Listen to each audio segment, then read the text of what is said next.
Cheers, Jose, my friend. You gotta get into the groove.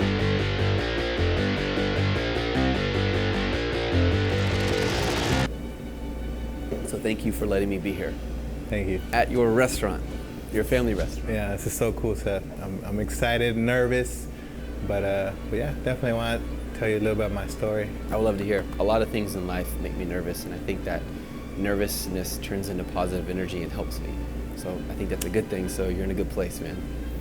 So as a Just One Dime warrior, brother, tell me your story. I would love to hear it. So, well, my grandma and my mom started this business 16 years ago, and they told me to go to school.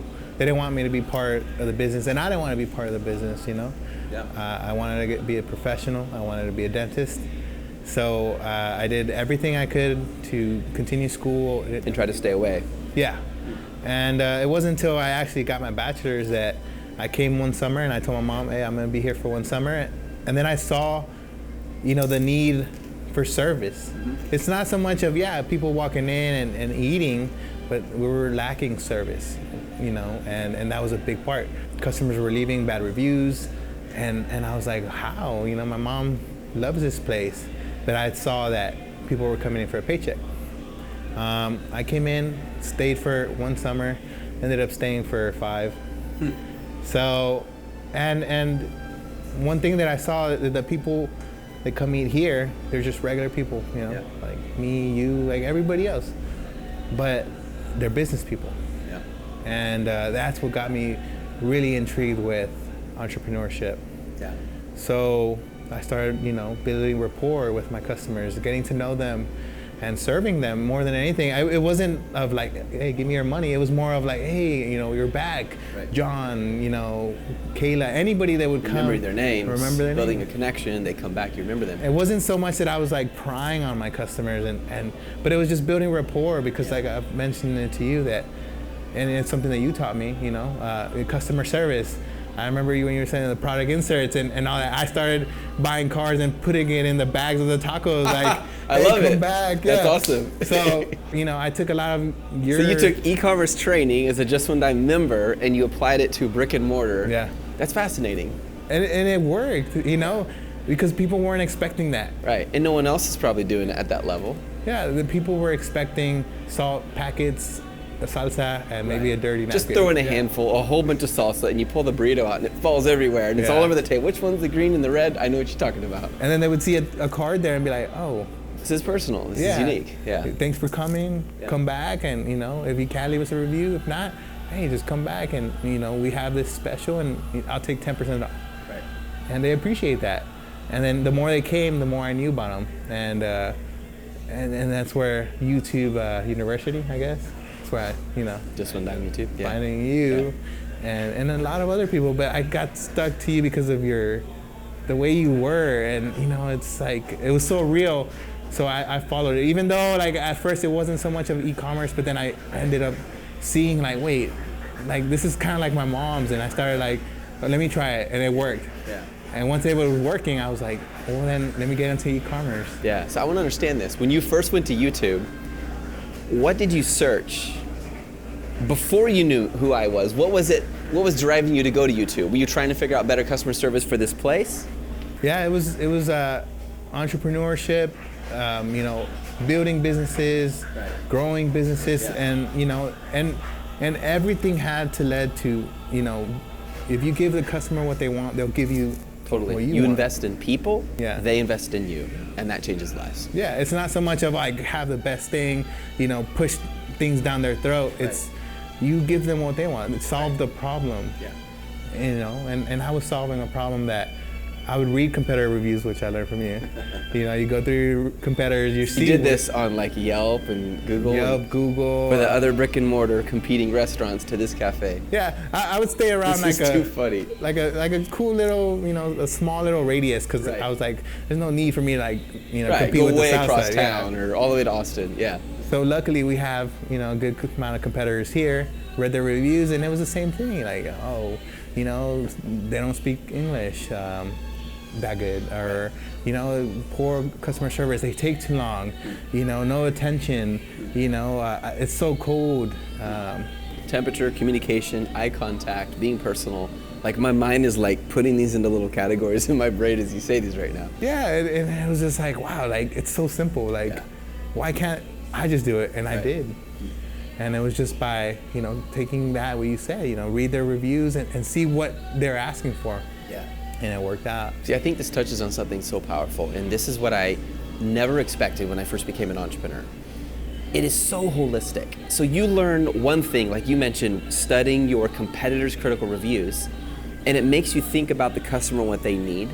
But that applies to all parts of life. If I understand what my competitors are doing and their customers are saying, I can differentiate myself in every part. I can differentiate myself in coaching and e-commerce, in my health, like in every possible way. I can learn so much from people who've gone before me who were customers. So it requires me to put my mind in the mind of the customer, and if I can think like them, then I can serve them.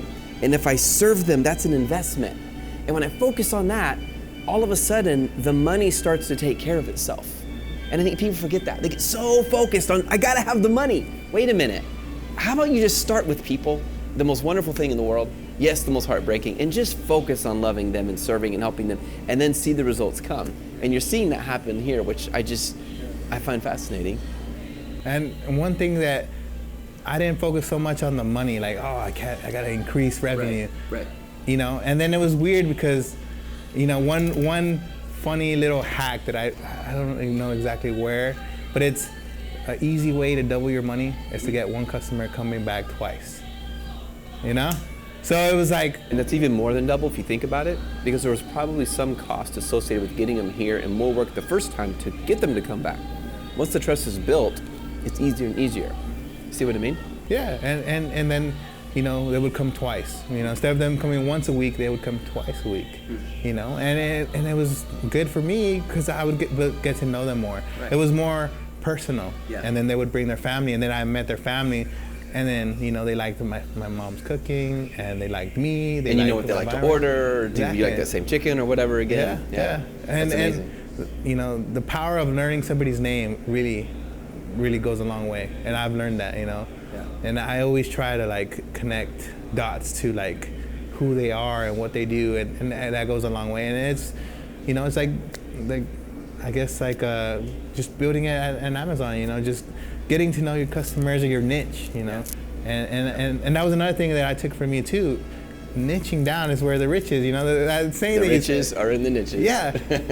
So I was like, okay, my competitors are Jalisco. Jalisco is from Guadalajara. Okay. And but that's not Mexican food. Okay. Mexican food doesn't have any beans, cheese, sauces in it. It's more. It's not as saucy.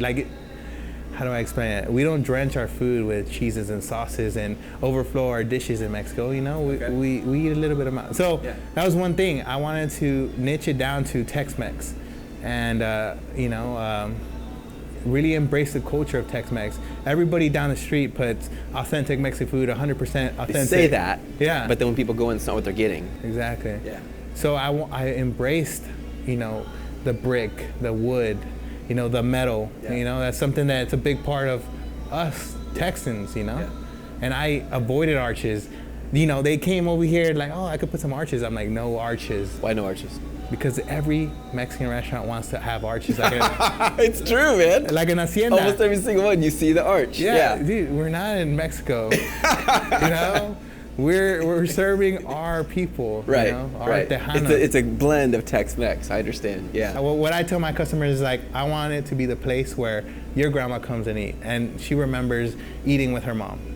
I don't want it to be that place where all your friends want to get drunk and get some food and then go somewhere else and party. And they forget. Yeah. Because there's too much alcohol in their cells in order to remember what just happened. Yeah. So what you did, this is fascinating because you defined your customer. You figured out who they are. You told me about the grandma. You told me about the Texan. You figured out who your ideal customer is, the Chicano, and the Tex-Mex. And it doesn't have to look like Mexico in order to succeed. So you knew who your customer was, and then you built everything around to complement that. Here's my question. How is that helping?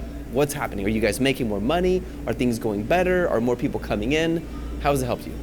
So yeah, it's helping definitely, because I love it when people are like, I didn't know this was a Mexican restaurant. Huh. You know? Right. Usually when you're driving by the street and you see arches or you see Right. You immediately orange categorize it yeah, as Mexican. I understand. Yeah. you know, and they would walk in and, you know, they're like, oh, or they would see, and this is where social media plays a big part. You know, I started posting, you know, I talked to Carlos too, he gave me a little tip. And I started, you know, using tools, you know, just like we use on the course. Yeah. And I figured out a way to get more people here.